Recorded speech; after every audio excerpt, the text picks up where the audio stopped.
प्रिय मित्रों, स्वागत है एक बार फिर से आपके अपने चैनल शशि आर्ट एजुकेशन में। तो आज हम पढ़ेंगे धौलावीरा, है ना। हमने हड़प्पा पढ़ लिया, मोहनजोदड़ो पढ़ लिया, अब उसके बाद जो बचा है वही ना पढ़ेंगे, है ना। तो हम पढ़ेंगे भाई धौलावीरा। तो धौलावीरा सबसे पहले है कहाँ? धौलावीरा आपको पता है, सभी को पता होगा कि गुजरात में है ना। गुजरात में कहाँ है? कच्छ की खाड़ी, कच्छ की खाड़ी है ना। तो कच्छ की खाड़ी में भैया ये स्थित है। गुजरात में कहाँ? कच्छ की खाड़ी में स्थित है। और उसके बाद भैया इसकी खोज कौन करते हैं? तो रविंद्र सिंह बिष्ट। आपको याद कैसे रहेगा? यहाँ रविंद्र सिंह बिष्ट है, आर.एस. बिष्ट कहीं कहीं लिखा होगा, समझे ना। तो उनका शॉर्ट फॉर्म है आर.एस. बिष्ट। लेकिन आपको याद करने के लिए कुछ तो जरूरी है ना, ताकि याद कैसे रहेगा। तो रविंद्र सिंह बिष्ट नहीं कहिए, आप रविंद्रनाथ टैगोर कहिए, फटाक से याद रहेगा, समझे नहीं। तो जब रविंद्रनाथ टैगोर का नाम आप रखेंगे तो यहाँ हमेशा क्लियर हो जाएगा, रविंद्र सिंह बिष्ट, समझे ना, ध्यान आएगा। रविंद्र से रविंद्रनाथ टैगोर, रविंद्र से रविंद्र सिंह बिष्ट, ठीक है। तो रविंद्र सिंह बिष्ट जो है धवलावीरा की खोज करते हैं। और हम बताते हैं आपको और की, ठीक है। अब ये देखिए, है ना, नदी कौन सी है? तो नदी इसमें है लूनी नदी। कौन सी नदी भाई? लूनी नदी, समझे कि नहीं। तो लूनी नदी जब है तो लूनी नदी यहाँ से आप इसको पकड़ लीजिएगा, ठीक है। अब यहाँ लिखा है धौलावीरा, इधर देखिए, ये लिखा है धौलावीरा, ठीक है। तो ये ल से क्या हुआ, इसी में आ जाएगा। धौलावीरा में देखिए नदी आ गया, एल से लूनी, समझे। अब यहाँ ब से विष्ट, विष्ट या विष्ट करिए, चाहे र है ना, तो ये र से रविंद्र, र से रविंद्र, यही क्लियर हो गया, समझे कि नहीं। ल से लूनी और र से रविंद्र, तो रविंद्र सिंह बिष्ट आप ऐसे याद कर लीजिएगा, समझे कि नहीं। अभी इसका अर्थ क्या होता है? इसको कहा जाता है श्वेत कूप। कूप मतलब कुआं। क्या कहा जाता है? कूप को कुआं कहा जाता है, समझे कि नहीं। गांव हम देखे होंगे, गांव में कुआं होता है कि नहीं, तो वहां लोग कूप नहीं कहते जल्दी से, लेकिन आप ये जान जाइए कि कुआं उसी को कहा जाता है, कूप ही कुआं। कहीं कहीं कीप भी लिखा रहता है, तो कीप का मतलब क्या होता है? कीप, कीप क्या होता है? कीप में आपके घर में मिट्टी का तेल रहता होगा, तो कीप के सहारे ही मिट्टी का तेल डाला जाता है, समझ रहे। तो वो कीप नहीं, फनल वाला कीप नहीं जो रसायन विज्ञान में प्रयोग किया जाता है, ठीक है। कीप और कूप में अंतर करिएगा। कूप को कुआं कहा जाता है, समझे कि नहीं। तो यहाँ सफेद कुआं कहा गया भैया, इसको क्या कहा गया? सफेद कुआं। धौलावीरा का मतलब होता है सफेद कुआं या श्वेत कूप। प्रश्न में आएगा जब, तो श्वेत कूप किसे कहा जाता है, या कौन से क्षेत्र को श्वेत कूप कहा जाता है, इस तरह से प्रश्न पूछेगा, समझे कि नहीं। और याद नहीं रहेगा तो गड़बड़ा जाइएगा, समझे नहीं। इधर देखेंगे भाई, अब यहाँ क्या है कि विभाजन इसका, है ना, क्योंकि विभाजन हुआ है, इसका विभाजन हुआ है कि नहीं है। जैसे हड़प्पा का विभाजन हुआ, मोहनजोदड़ो का विभाजन हुआ, तो हड़प्पा मोहनजोदड़ो के जो क्षेत्र रहे हैं उसको दो भागों में विभाजित किया गया, है ना, पूर्वी टीला और पश्चिमी टीला। कौन कौन सा टीला भाई? पूर्वी टीला और पश्चिमी टीला। पूर्वी टीला, टीला और पश्चिमी टीला, पश्चिमी टीला। तो सिंधु सभ्यता के जितने भी क्षेत्र अन्य मिले हैं, उन सभी क्षेत्र को जो है ये पूर्वी टीला और पश्चिमी टीला में बांटा गया, समझे कि नहीं। लेकिन यहाँ धौलावीरा में ये अलग है, समझे कि नहीं। धौलावीरा में ये अलग है, इसको तीन भाग में यानी त्रिस्तरीय कहा गया, समझे कि नहीं, त्रिस्तरीय कहा गया। अब प्रश्न यहाँ जो है आईएमपी हो जाता है, समझे ना। अब सोचो कि किसी जगह तो कुछ मिला ही नहीं, है ना, तो यहाँ तो वही मिला, पूर्वी टीला और पश्चिमी टीला, है ना, हर क्षेत्र में वही मिला। लेकिन यहाँ जब तीन मिल गया तो आईएमपी हुआ कि नहीं, बताओ, है ना। तो हमको ये ध्यान रखना है कि त्रिस्तरीय विभाजन किस क्षेत्र का रहा है, तो धौलावीरा का, समझेंगे। धौलावीरा में कहा है कि यहाँ देखो किस अनुसार बांटा गया। पहले तो इसको दुर्ग टीला कहा गया, पहला, दूसरे को मध्य टीला कहा गया और तीसरे को निचला टीला कहा गया, समझ गए कि नहीं। दुर्ग टीला, दुर्ग कहाँ बनाया जाता था? भीटे पे जाके बनाया जाता था, समझे कि नहीं। भीट का मतलब ऊंचाई पे बनाया जाता था, समझे ना, इसीलिए उसको टीला कहा जाता है। और मध्य टीला उसके और नीचे, तो ये एकदम ऐसे तिरछे रहता था, समझे कि नहीं। तो बीच में सबसे आगे जो क्या रहता था, वहां जो है दुर्ग टीला, उसके बाद पहले मध्य टीला, अब निचले जो नीचे रहता था तो निचला टीला, क्या समझे, है ना। तो इस तरीके से वो बनाया जाता था। तो आपको ये दिमाग में कंठस्थ कर लेना है कि जो है ये जो टीला है 3 टीला में बटा हुआ है, एक दुर्ग टीला, दूसरा मध्य टीला और तीसरा निचला टीला, समझे कि नहीं। इसलिए त्रिस्तरीय विभाजन इसको कहा जाता है, किसको, धौलावीरा को, समझे कि नहीं। आप देखना इधर, ये चीज तो यही समाप्त हो जाता है। इसकी मुख्य विशेषता देख लेते हैं, जो कि बहुत ज्यादा आयाम की होता है ना। जो चीजें आईएमपी होते हैं उसको पढ़ना जरूरी है कि नहीं है, समझ रहे हो कि नहीं। तो इसी में लोग फंसता है, जब ये चीज क्लियर नहीं हो पाता है ना, तो उसमें आदमी फंस जाता है। तो हमें ध्यान रखना है। देखिए ये विशेषता क्या है, परकोटेदार परिधि व्यवस्था, परकोटेदार परिधि व्यवस्था, परकोटेदार, ये कोटेदार जो है जो अपने यहाँ राशन देते हैं वो वाले कोटेदार नहीं है, समझे कि नहीं। अपने यहाँ जो राशन देते हैं वो वाले कोटेदार नहीं है, क्या समझे। ये परकोटेदार का मतलब होता है, परकोटा वो होता है मैंने बाउंड्री, समझ रहे, बाउंड्री समझते हैं नहीं, बाउंड्री, बाउंड्री, चहर दीवारी, चहर दीवारी, समझ रहे, बाउंड्री को क्या कहा जाता है, चहर दीवारी। तो धौलावीरा का जो नगर होता था वो क्या होता था कि एक चहर दीवारी के अंदर होता था, मतलब वो चारों तरफ बाउंड्री के अंदर रहता था, मतलब पूरी तरफ से जैसे शहर जो बची होती थी उसके चारों तरफ एक बाउंड्री रहती है ना, उसी में वो शहर बसा रहता था, समझे कि नहीं। तो उस तरीके से बना जाता है, इसीलिए कहा गया है कि परकोटेदार परिधि, परिधि का मतलब समझते हैं, परिधि का मतलब चारों ओर का माप होता है मेरे भाई, परि मतलब चारों, परि मतलब परिमाप है ना, परि मतलब चारों, और परिधि भी इसी को कहा जाता है, ठीक है। परिधि भी इसी परिमाप को ही परिधि कहा जाता है। परिधि आपने देखा है, सर्कल बनाया है नहीं कभी, सर्कल बनाया है नहीं कभी आप लोग, ये सर्कल है ना, तो परिधि क्या है, इसके चारों ओरों की लंबाई जो है यही परिधि कही जाती है। परिधि का मतलब परिमाप कहिए चाहे इसको, चाहे परिधि कहिए चाहे परिमाप कहिए, जब गोले की बात आती है तब उसको परिधि कहते हैं, मतलब चारों ओर की माप, समझे कि नहीं। अब देखो, अब इसको परिधि क्यों कहा गया, परिमाप काहे नहीं कही। परिमाप में जो है लंबाई और चौड़ाई जो है निश्चित रहती है, समझे कि नहीं। लेकिन परिधि में जो है, परिधि में अब जैसे मान लीजिए परिधि का है, अब यहाँ देखना, अब शहर कोई बसा हुआ है, कोई शहर बसा हुआ है, अब जरूरी है कि भैया न शहर में न एकदम सीधा सीधा ऐसे ही होगा, ये तो परिमाप हो गया, समझे कि नहीं। अब वहां तो जो है शहर बसा हुआ, तो शहर में कहीं इस तरह से होगा, कहीं इस तरह से, कहीं इस तरह से, फिर ऐसे ऐसे करके ऐसे ना होगा, है ना, पूरा पूरा गोला भी नहीं होगा। तो एक गोले का आकार मान के इसीलिए परिधि कहा गया इसको, समझे कि नहीं। तो यहाँ पर कोटेदार परिधि व्यवस्था थी, यानी कि बाउंड्री बना हुआ था, चहर दीवारी थी। तो प्रश्न में आपको इसी तरह से पूछेगा, ये परकोटेदार परिधि व्यवस्था जब कर देगा तो आप हिल जाएंगे, समझे कि नहीं। अभी जनरल लोग में पूछेगा भैया इसकी परिधि यानी चारों माप तो बता ही लोगे, है ना, जैसे चहर दीवारी बनी थी कि नहीं बनी थी वो तो बता ही लोगे, लेकिन ये बताना मुश्किल हो जाता है। जैसे प्रश्न क्या है, प्रश्न थोड़ा सा रोचक बनाया जाता है, समझे कि नहीं, ताकि आप कंफ्यूज होइए, समझे नहीं। तो एग्जामिनर चाहता है ना भाई कि आप कंफ्यूज हो, तभी मजा आए ना। तो ये ध्यान रखिए, परकोटेदार परिधि व्यवस्था कहाँ थी भैया, तो धौलावीरा में थी, समझे कि नहीं।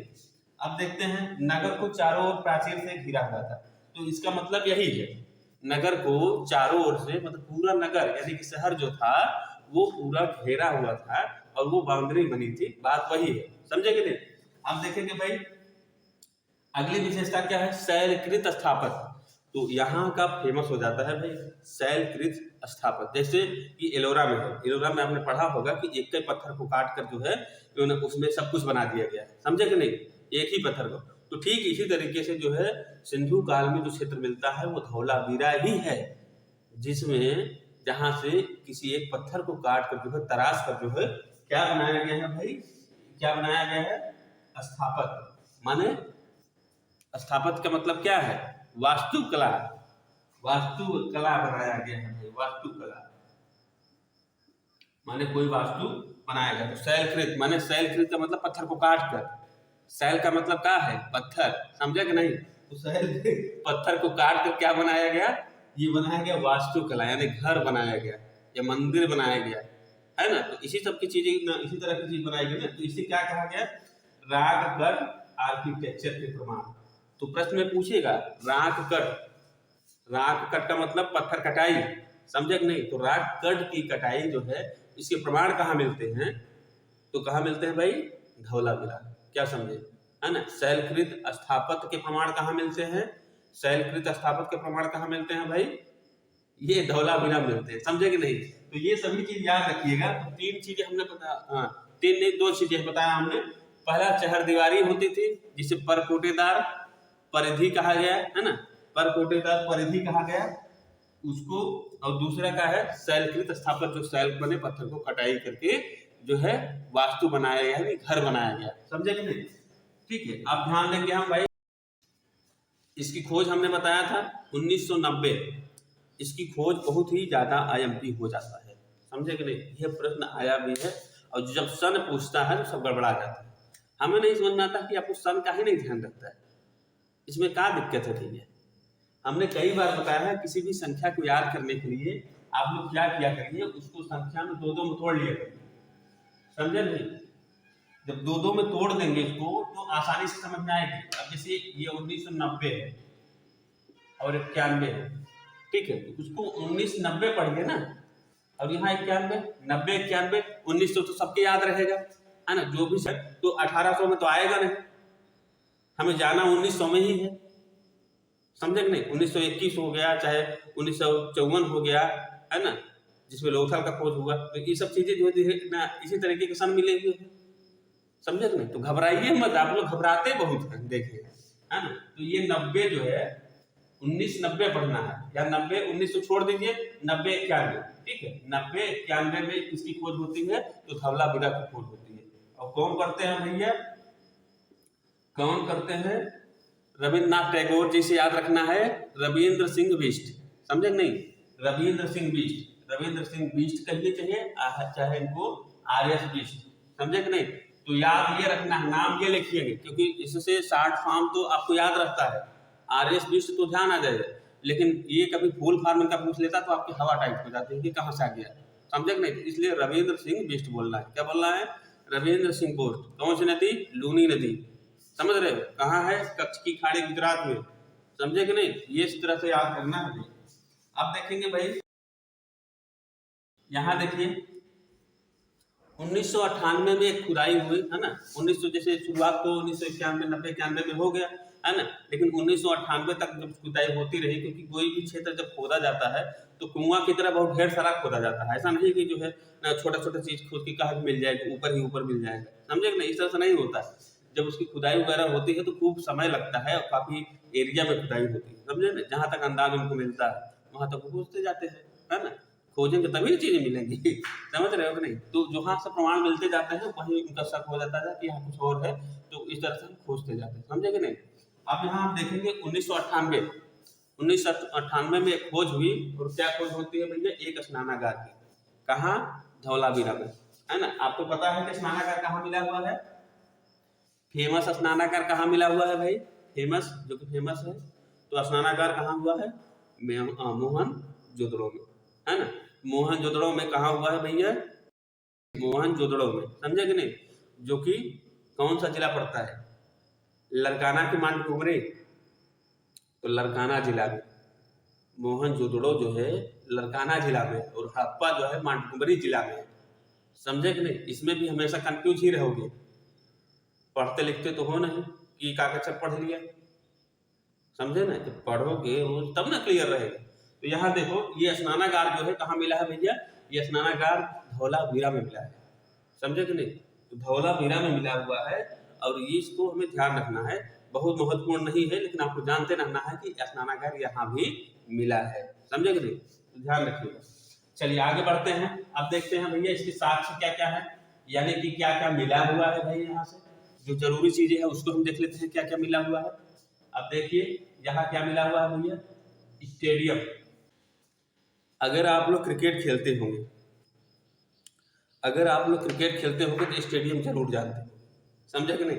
तो स्टेडियम के साक्ष्य कहाँ मिलते हैं? तो धौलावीरा। समझे कि नहीं? कैसे याद करना?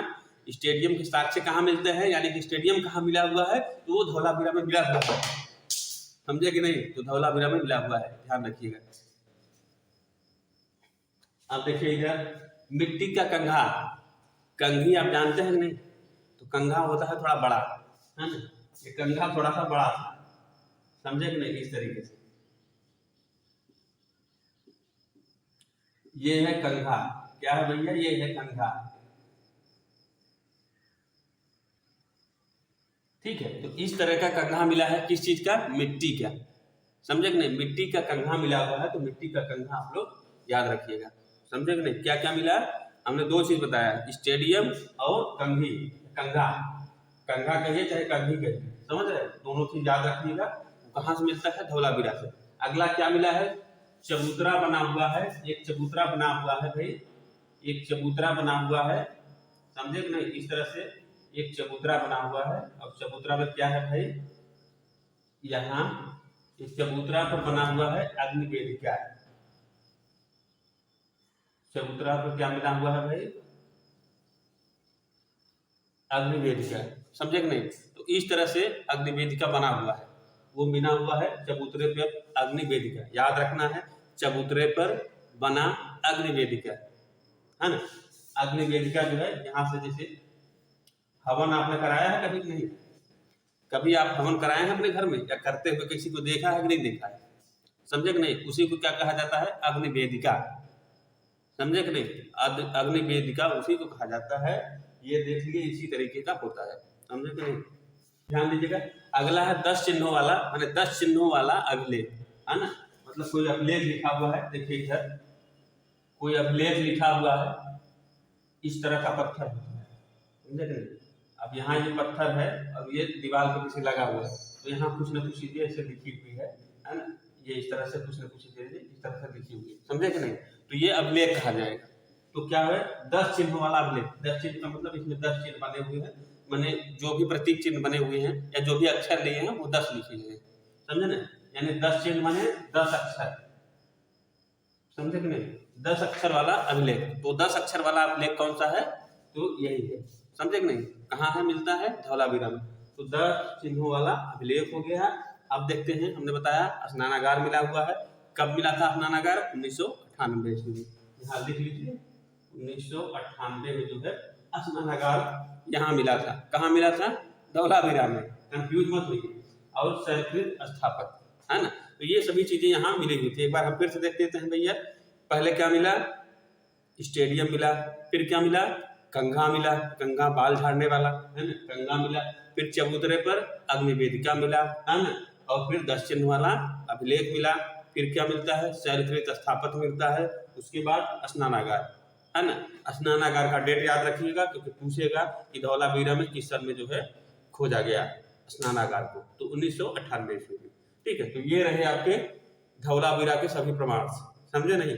एक बार हम फिर से बता देते हैं भैया। देखो, एक बार हम फिर से दोहरा देते हैं। समझे कि नहीं? धौलावीरा जो है, इसकी खोज कब होती है? 1990-91 में, है ना? 90-91 में इसकी खोज होती है। और कौन करते हैं? रविंद्र सिंह बिष्ट करते हैं। और किस नदी के किनारे? लूनी नदी के किनारे। कहाँ स्थित है? कच्छ की खाड़ी में, जो कि है कहाँ? गुजरात में। समझे कि नहीं? ये सारी चीजें आप ध्यान रखिएगा। और इसको क्या कहा जाता है? सफेद कुआं या श्वेत कूप कहा जाता है। समझे कि नहीं? तो ये सभी चीजें आप याद रखिएगा। इसका विभाजन त्रिस्तरीय पे हुआ है। बाकी सभी क्षेत्रों का विभाजन कैसे हुआ है? 2 स्तरीय पर, पूर्वी टीला और जो है पश्चिमी टीला। समझे कि नहीं? पश्चिमी टीला को वहां क्या कहा गया है? स्तूप टीला कहा गया है।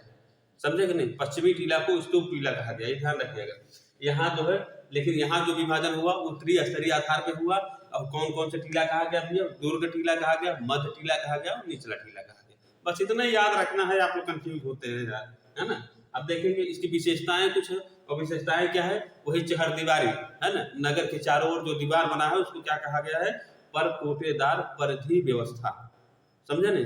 यानी कि चहरदीवारी बनी हुई है, तो चहरदीवारी शब्द नहीं आएगा। परकोटेदार परिधि व्यवस्था कहाँ की गई है? तो धौलावीरा में टक से पहुंचना है। समझे कि नहीं? तो इस तरीके से याद कर सकते हो।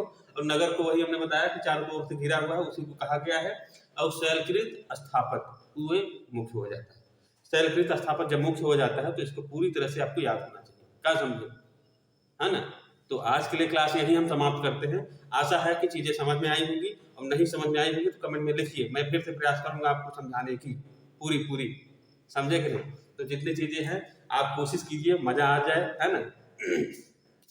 तो अब देखिए, एक समस्या मेरे साथ ये है, क्योंकि मुझे कॉलेज में पढ़ाना होता है ना। एक बीएड कॉलेज है, प्राइवेट कॉलेज ही है, उसमें हमें पढ़ाना हो रहा है। इस वजह से दिक्कत होती है, क्योंकि सुबह से 10 से 4 बजे के बीच वहीं में रहना होता है, तो दिक्कत होती है ना। इसलिए क्लास हमारी थोड़ा सा लेट फास्ट हो जाती है। लेकिन आप लोग ध्यान रखिए, यूथ पब्लिकेशन की जो बुक है, जो नेट की तैयारी कर रहा है, तो वो बुक एकदम परफेक्ट है उसके लिए। कभी भी इधर उधर सोचिए मत, 122 बार गिन के पढ़िए, समझे कि नहीं। 122 बार गिन के पढ़िए, अब तब बताइए हमसे कि एक भी शब्द याद हुआ कि नहीं याद हुआ, समझे कि। अब टीजीटी पीजीटी का जो भी पढ़ रहा है तो वो भी उस बुक में पढ़ सकता है, लेकिन ये ध्यान रखिए कि जैसे जो नेट वाला जो है उतना ज़्यादा वो जरूरी नहीं पूछता, उतना डिटेल में वो नहीं पूछता, है ना। तो उसमें डिवाइड करके अपना देख लीजिएगा। हालांकि जो है जिसको दोनों तैयारी करना है वो तो एकदम उसको पढ़िए डायरेक्ट, तो जितनी ज़्यादा बार पढ़ेंगे उतनी ज़्यादा ठीक है ना। और दूसरी बात, आप लोग फंसे रहते हैं, कहाँ फंसे रहते हैं जानते हैं, इतना ढेर सारा बुक लेके रख लेते हैं कि भाई उसको जो है पढ़ने का मन है, एक किताब आज उठाएं कल दूसरी किताब उठा लेते हैं। ये काम नहीं करना है। जो किताब पढ़ना है, जैसे रीता प्रताप की बुक, अगर रीता प्रताप की बुक पढ़ते हैं तो टीजीटी के लिए वो सबसे परफेक्ट पुस्तक है ना। कुछ लोग कहते हैं कि उसमें गलतियां बहुत हैं, अरे गलतियां नाम मात्र हैं भाई। और गलतियां क्या है, वही कि जैसे मध्य प्रदेश में जो भी क्षेत्र रहे हैं वो स्थान उसका परिवर्तन हो जाता है ना, क्योंकि वो राज्य अलग बन जाता है। जैसे छत्तीसगढ़ मध्य प्रदेश से कटकर बन गया, तो वो 2000 में बना हुआ, तो वो थोड़ा सा परिवर्तन जो है उसमें नहीं हो पाया, है ना। उसके लिए तो हम खड़े खुद ही, हम खुद बताएंगे, तो चिंता करने की कोई जरूरत नहीं। लेकिन एक बार डिटेल से पढ़िए तो सही, उसमें सारे चीज मिल जाते हैं लगभग, है ना। कुछ ही डिफरेंस रहता है, जो कि ये खोज वगैरह तो सब वही रहता है, लेकिन स्थान परिवर्तन हो जाता है। जैसे जिला बदल गया, है ना, जो है राज्य बदल गया, बस इससे ज्यादा कुछ इसमें कमी नहीं मिलेगी आपको, ये जान लीजिए।